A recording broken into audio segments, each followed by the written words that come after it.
Hey! Yo, what's up mga kabulol? It's Magana Backperspect TV channel po, ang inyong kabulol din sa bansang South Korea. So, for today's video guys, another day, another vlog na naman ang gagawin natin sa araw na to. At sa araw na to guys, ang pag-uusapan natin ay KLT, yung Korean Language na Center. Yun yung kailangan mong mapasukan para may pasa mo yung exam. Para punta ka ng Korea as a EPS factory worker, yung Employment Permit System na tinatawag nila na programa sa bansang South Korea, EPS. Kasi through government to government yan, nabubulo na natin. So yun guys, pag-uusapan natin kasi despite sa napakadami ng mga kanya-kanyang ibinabahagi sa mga katulad kong content creator dito, marami pa rin po yung nagsasabi, nagtatanong, paano mag-apply sa South Korea? May agency ba? Saan po ba yung agency mo? Lagi sinasabi sa akin. Para po to sa mga baguhan. Kung dati ka na nanonood sa videos ko, medyo alam mo na to i-skip mo na tong video to pa. Hindi to para sa'yo, para po to sa mga baguhan na nangangarap at zero knowledge pa. So, ang pag-uusapan natin yung KLT. So, dapat ba lahat mag-undergo ng KLC, yung mga aspirant na gusto makapagtrabaho dito sa bansang South Korea? So yan po yung pag-uusapan natin sa araw na to. Pero bago yan, papapasukin ko muna siyempre ang ating matagal na hindi pinapakita na intro. Pasok!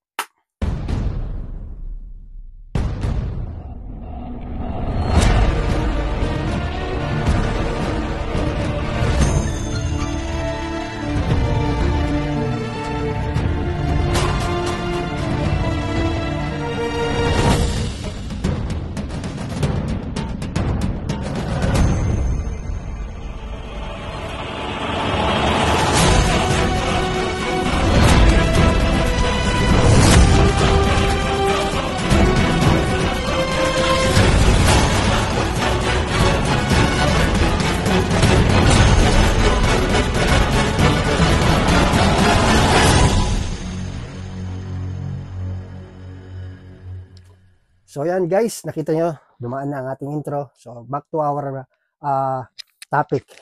So guys, ang EPS, kailangan talaga, sinasabi ng marami, makapag-undergo kayo ng KLC para maipasa po ninyo yung exam. EPS topic exam na kailangan mo mag-undergo nun. Pag hindi ka nag-undergo o nag-aral o nag-enroll sa KLC is hindi ka na makakapag-Korea. So ano ba yung papel ng KLC sa buhay naming o nating mga EPS factory worker na aspirant? So, ang EPS, yan ay tinatawag nila sa mga foreign workers na katulad namin dito sa bansang South Korea. Yan po ay government to government na programa na pinagkasunduan ng Pilipinas at South Korea. So, dati agency po yan. May mga agency, yung mga sinaunang mga nagtrabaho rito. So, hindi na natin tatalakayin dahil hindi ko na masyadong familiarize yung mga proseso, bulol talaga, na ginawa nila noon. Pero noon, agency siya. So ngayon, over na ng government ng South Korea at ng Pilipinas, kaya naging government to government system po. So meaning sa mga nagtatanong, naghahanap ng legit na agency, wala pong agency na makakapagpaalis sa inyo kung gugustuhin yung pumunta rito bilang isang EPS factory worker. Malinaw yan, walang agency. Kung meron man, mag-ingat kayo sa mga scammer. Pakahirap ng pera ngayon, kaya walang manloloko kung walang magpapaloko. So ingat po kayo. So loud and clear yan, walang agency. Kung gusto nyo mag-apply, mag-register muna kayo pag may register na schedule na manggagaling mismo sa DMW. Noted po. Ang link ay makikita nyo yon sa mismong araw kung kailan magkakaroon na registration. So, as far as I know, 3 days yan. So, first come, first serve, paunahan kasi may quota yan. So, hanggat wala pang registration, sa mga nagtatanong, sir, saan po ba pwede mag-register? Pabulong naman ng link. Kahit i-search nyo po yan sa Google, walang link na lalabas para makapagpa-register po kayo. At para po sa kaalaman ng lahat, yung e-reg na makikita nyo pag nagpunta kayo sa dmw.go.ph, yung Pilipinas na DMW natin, may lumalabas na e-reg doon. Kailangan nyo mag-sign in doon. Kailangan nyo makapag-register doon. Pangkalahatan po yon. Iba po yung e-reg sa registration para sa EPS topic exam. Yung e-registration na yun yung parang pangkalahatan na compulsory na lahat dapat ng mga OFW mag-register po doon kahit hindi sa South Korea ang punta mo, kahit sa ibang bansa. So kailangan yung mag-fill up doon, mag-sign up doon at makapag-register po kayo ng tuluyan. At kung ano po yung inilagay nyo doon na identification nyo, yung information nyo, passport number nyo, pangalan nyo, kailangan magtugma kapag meron ng registration para sa topic exam. Babase lang nila yung information mo, dapat mag-match yon, dapat mag-match kasi marami yung mga nagdaang mga registration na nangyari na naganap at ang naging pangunahing problema nila is yung misspelling sa pangalan nila. Minsan yung iba, yung suffix name, yung junior tsaka senior, hindi nila nilalagay. So, kailangan ilagay nyo doon. Kung anong email niyo na main at ginagamit, yun din po ilagay nyo. Huwag nyo babaguhin kung anong ilagay nyo doon. So, malinaw po tayo dyan. No? Magkaiba ang IREG sa DMW na website sa mismong registration para sa EPS topic exam. So, yun po yung unang step para po mag-apply po dito. Huwag po kayong dumirect kay DMW para mag-apply. Hindi po kayo i-entertain kasi proseso po yan. Kahit nasa bahay ka, nasa abroad ka, wala ka sa Pilipinas, pwede kang mag-registration dahil ang registration through online po siya. Meaning kahit saan lugar ka pa. Pero, kailangan sa oras ng exam, kailangan nasa Pilipinas ka. Kasi ang exam minsan, ginagawa nila yung CBT, Computer Based Test. Yung isa naman na PBT, nung kami, pero simula nung magkaroon ng pandemic, more on ang exam na pinagagawa nila is CBT na lahat. Nasa computer siya. Yung dati, yung paper-based test, yung manual, para ka nag-exam talaga na literal sa eskwelahan. Ganun po yung type of exam namin. Nun kami. So ngayon, lahat ng exam through CBT na po. Hindi ko lang alam kung kailan ibabalik yung dating PBT. Ngayon, dati puro Manila. So sa mga nagdaang last previous exam, meron sa Aklan, meron sa Tarlac, meron sa Manila. Kahit saan kayong lugar doon na makapagpa-register, once saan kayo pumasok, doon kayo mag-exam. Kung saan kayo nag-register, doon din po yung venue nyo para sa exam. So, yun po yun. Pag nakapag-exam ka na, pumasa ka na, and then to follow na lahat, i-update ka ni DMW sa mga iba pang step na gagawin mo. Yun po yung tamang proseso sa pag-apply. But make sure, kumuha po kayo ng passport. Passport is a must. Kahit sa mga bansang pumunta na gugustuhin mo. Napaka-importante niyan. Sa Korea, without passport, no registration. Kasi yung registration mo doon, yung parang gate pass mo pag pupunta ka na sa schedule mo para sa exam. Nakalagay yun sa upuan mo kung ano yung number mo. Minsan ganun yung ginagawa nila. Correct me na lang if I'm wrong. So, well, anyway, balik po tayo sa topic natin. Yung KLC. Necessary ba na dapat ang isang aspirant mag-undergo ng KLC? Ano ba yung assurance niya na kasigraduhan upang makapasa sa exam? Diba? Tapos, ano din po ba yung self-study? So, sa mga hindi pa po nakakalam, makinig kayo, tapusin nyo yung video to. Alam nyo guys, actually, hindi naman talaga required ni DMW at ni HRD Korea na mag-undergo kayo ng Korean Language Center. Wala yan sa requirements nyo kung mapapansin po ninyo. Tanungin nyo lahat ng mga nagpuntang EPS dito na kagaya ko. Hindi required ang EPS, ang KLC na kailangan mag-undergo kayo. Natatag lang yan o tinatag lang yan, ginawa lang yan upang i-guide po kayo para maipasa yung exam. Yan lang tanging papel ni Korean Language Center.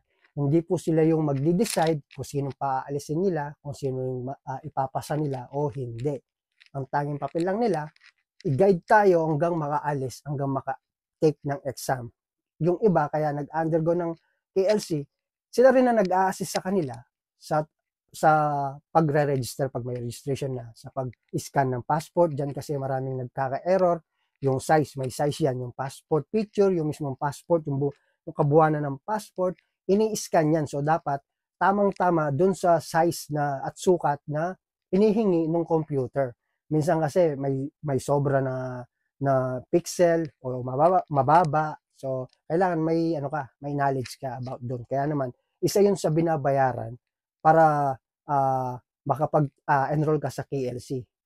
As long na naka-enroll ka kasi sa kanila, parang responsible nila kayo. Kaya, pati yung sa ganun ina-assist nila kayo. Yung iba naman, may sila parang, tawag dito, learning materials, yung mga flashcard, yung kanya-kanyang diskarte. So pag nag-enroll ka sa kanila, bukod dun sa libro, kasama lahat yun. Yun ang advantage ng KLC. At para naman po sa self-study na walang kakayahan para mag-enroll, siya nga pala guys, yung enrollment fee para sa KLC magkakaiba. Yung iba may 6,000, yung iba 8,000. Magkakaiba po yung rate po dyan. Depende sa lugar ninyo at depende na rin sa school na papasukan nyo. Ngayon, ang tanong nyo, mayroon bang legit o scam? So, para sa aking opinion, wala namang, wala namang base yan kung legit ba o exam. Ang isang KLC, magiging scam lang yan kung wala kang natutunan sa loob ng ilang oras o ilang araw, ilang months na pag-aaral mo sa kanila. Pag wala kang natutunan, yun ang scam kasi nagbayad ka, wala ka naman natutunan. So, pag nagbayad ka, dapat may matututunan ka. Magaling yung magturo at talaga nauunawaan mo at naiintindihan mo bawat tinuturo niya. So, para maging legit po siya. So again, balik tayo sa self-study. Ang advantage naman ng self-study, hindi mo kailangan magbayad ng tuition fee. Ano ho? Kasi may mga disadvantage yan, tsaka advantage. Di ba? So yung advantage ng KLC, sinabi ko, yung maa-assess sila hanggang makapasa sila sa exam, lahat ng mga kailangan nila. Ayon, ang self-study naman, ang advantage naman niya, hawak niya yung oras niya kung kailan lang gusto niyang mag-aral. Di ba? Walang limit hanggang anong gusto niyang taon o buwan na pag-aaral niya. At hindi siya magbabayad ng amount na ganun kalaki. Ngayon, yung libro, may mga nabibili sa Lazada, sa Shopee, para sa Korean learning materials. Ngayon, sa high-tech ng panahon ngayon, kahit sa YouTube lang o sa Facebook, sa mga social media, sa mga community group na talagang nagbibigay ng free online study, katulad ni Sergio sa kanyang YouTube account, pwede kayong manood sa kanya upang makasabay kayo.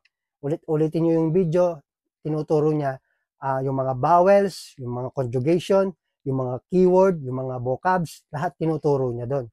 Nasa sa inyo na lang yun kung anong diskarte ang gagawin ninyo upang makasabay po kayo. No?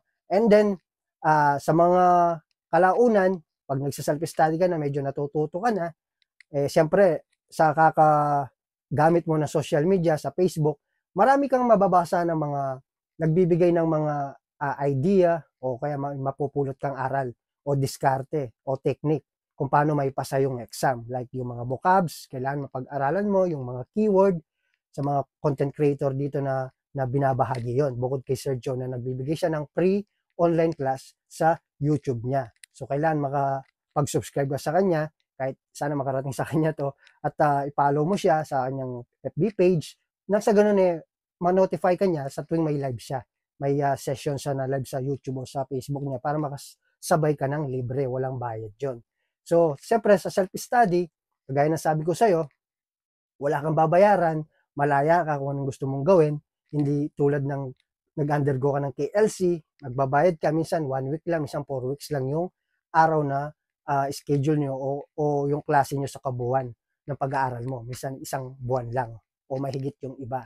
Diba? So sa self-study, hanggat gusto mo, unlimited, pwede kang magtanong, tapos pwede kang mag-search, pwede mong kaibiganin yung mga nakikita mo sa mga social media account related sa EPS, magtanong ka kung anong ginawa nila. Kagaya din ng ginagawa ng KLC, kung paano yung pag-scan, paano yung pag-edit, paano yung tamang diskarte, laki o ano. Nasa iyo na yun kung anong diskarte gagawin mo. Pero ito lang yung pakatandaan mo.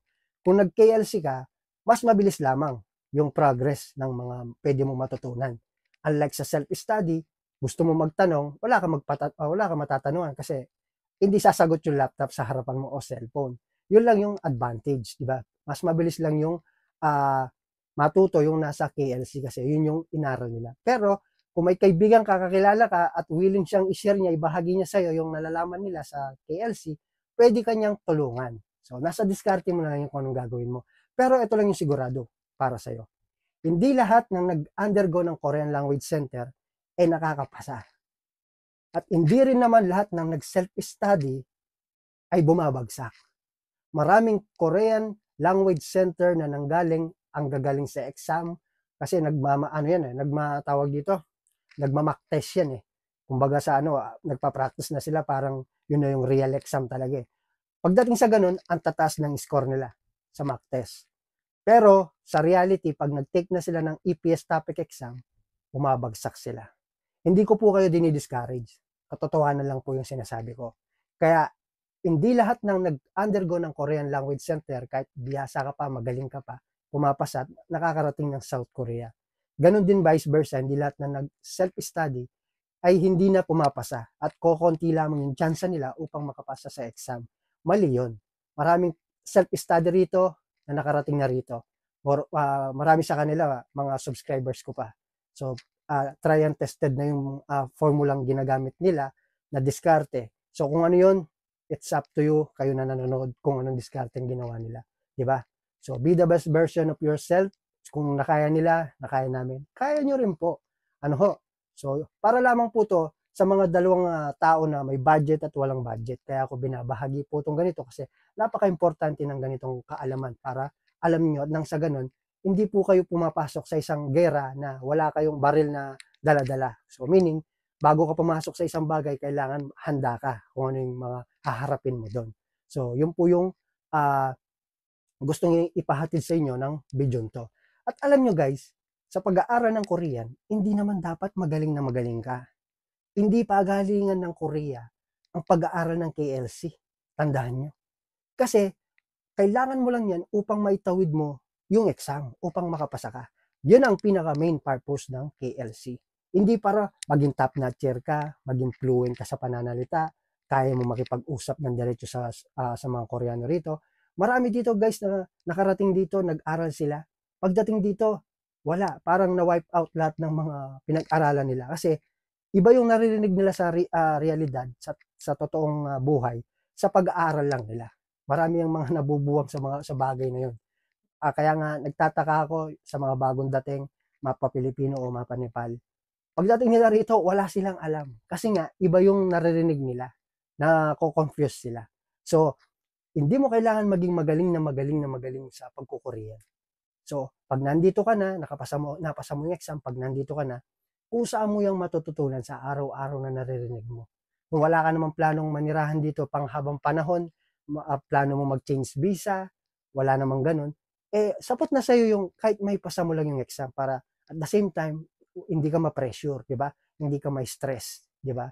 So, kung ang priority mo, mayahon lang sa kahirapan ng pamilya mo, sapat na yung 10 taon kung makakaya mo. Dito, bukod sa sahod mo, may matatanggap ka malaking halaga after 5 years. Sigurado ako doon, mahigit 1 milyon. Depende yan sa lakas ng company mo, baka mas tataas pa doon. Kaya napakaganda rito. Kung hindi mo naman gusto manirahan ng tsaka para sa akin guys, mas masaya sa Pilipinas. Dito yung lifestyle nila, hindi ganun kaganda kagaya sa atin. Maganda lang yung bansa, maganda lang yung panahon, magaganda lang yung mga Koreana, guwapo lang yung mga oppa. Pero pagdating sa bansa, mas pipiliin ko yung bansa natin. Iba pa rin yung nasa Pilipinas ka. Kagaya dito. Iba yung lifestyle pagdating sa family. Dito yung mga pamilya nila, minsan hindi nila priority. Mas priority nila yung trabaho nila, yung company nila. Kasi ang sinasamba ng mga Koreano rito, pera. Kasi more on sa kanila, hindi sila naniniwala sa taas. Walang mga Katoliko rito. Ay, meron man mga Katoliko, kokonti. More on sa kanila, mga Buddhist. So, kahit ano pa yan, nire-respeto ko yung religion nila. Hindi ko naman binabash. Kumbaga, sinasabi ko lang yung katotohanan. So, again, hindi nyo kailangan mag-aral para maging magaling ng Korean. Kailangan nyo lang may tawid at may pasa yung exam. That's all. That's it. Pag naipasa nyo, tama na. Hindi kagaya ng iba na napapanood ko talagang kahit nasa Korea na, nakapasa na sa exam, talagang magaling na magsalita, na hindi po ganun. Kahit na magaling ka dito, useless din naman, hindi mo na magagamit sa oras ng trabaho, makikipagkwentuhan ka ba? Kausap mo yung Pilipino, Koreano ba yung sasabihin nyo, yung salita nyo, di ba? Pinoy, may kausap kang ibang lahi, hindi naman Koreano yung usapan nyo, minsan kung mahina siya sa Korean, English din naman ang gagamitin nyo. So, yun po yung gamit ng KLC. At ang Korean Language Center at DMW at HRD Korea, walang yung kakayanan ng mga yan, ang papel ng mga yan sa proseso ng EPS is i-guide po tayo. Maging si DMW, wala yung kakayanan upang mag-select kung sino lang yung gusto yung ipasa o doktorin o i-edit yung exam o kung sinong unang paaalisin niya, sino yung unang mabibigyan niyang employer, o magkakaroon ng data, o magkakaroon na ng approval sa EPS account. Hindi po niyan nila kayang gawin. Ang tanging papel lamang po yan, i-guide po tayo. Ganon din po si HRD Korea. Wala po yung kakayanan kung sino yung gusto niyang kunin. Ang tanging may control lang dyan, yung mga sadyang nim dito sa South Korea. Hihingian ng mga, halimbawa, kailangan ko ng Pinoy, o kailangan ko ng 5. Magbibigay ngayon si HRD Korea sa kanya ng 10 mga, parang resume natin. Ngayon, sila yung pipili, sila yung magse-select. Pag ikaw yung na-select, kasi nagbabase lang yung mga yan sa picture. Try and tested ko yan kasi yung amo ko, nung kumuha siya ng bago, lagi niya pinapakita yung mukha ng mga napipili niya. Ganun po yun. So, hindi niya tinitignan kung ano yung educational background, work experience, tsaka pala yung edad, tinitignan din nila yung edad, tsaka yung mukha. Ganun yung pagkalatis nila. So, walang kakayahan si HRD Korea na siya yung mag-select, siya yung bubunot ng pangalan mo upang mabigyan kanya ng employer. Again, ang papel lang ni HRD Korea para i-guide po tayo, para i-proseso yung mga papel natin para maging legal yung pagdating natin sa South Korea, sa bansa nila. Ngayon, yung DMW, ganun din.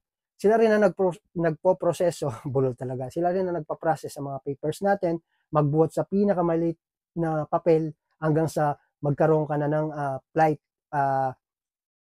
date at bumili ka na ng ticket mo, yung OEC, yung PhilHealth, Pag-ibig, o ano pa, OWA, kailangan babayaran mo yan, lahat ng training, lahat ng mga certificate na kailangan nila, at sa medical mo na dapat talagang physically fit to work ka. Yan lamang po yung papel ni DMW. Kaya sila nandyan. Hindi sila yung nagde-decide at hindi rin sila yung nagse-select kung sino yung gusto nila. Walang palakasan po dyan. At lalong-lalong walang agency. At kung hindi kaya ni DMW at HRD, lalong-lalo na si KLC. Ano ho? Ang masaklap lang po at ang nakakalungkot yung ibang mga KLC natin dito, minsan ginagamitan na ng pang bias o pang scam, pambobodol sa mga aspirant nating mga EPS na gustong mag-aaral sa kanila. Parang tinitake advantage nila yon. Yung minsan sinisingil ng overprice, pinapangakuan ng ganito. Yung iba naman wala pang registration, hinihingi na yung registration fee, di ba? So mag-ingat po kayo sa ganung bagay mga kapatid, mga kaibigan, ha? Kayong nanonood. So I think that's it guys. Na-explain ko naman ng mabuti. So sana naunawaan nyo at naintindihan yung paliwanag ko. So kung baguhan ka sa channel ko, sana naman makapag-subscribe ka. At i-like na rin po kung nagugustuhan mo yung video to o yung mga videos in the future na gagawin ko at saka sa mga previous vlog ko. Kung marami kang tanong, subukan mo mag-back view sa mga videos na nagawa ko. Baka para sa'yo yung mga video yun. Again, hindi nagmamatter kay Kabulol o sa akin kung isa ka lang o dalawa lang o tatlo kayong nanonood sa videos ko. Ang importante, ma-deliver ko sa inyo ng mabuti yung mga bagay na gusto kong ibahagi sa inyo. Yung realidad. Hindi po ito scripted at walang halong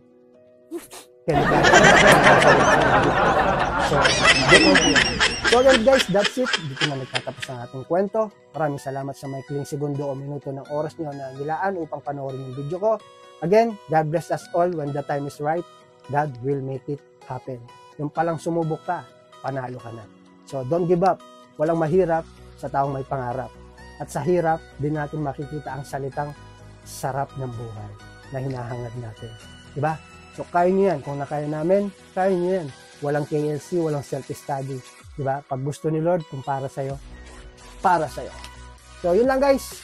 See you again on my next video. Anyways.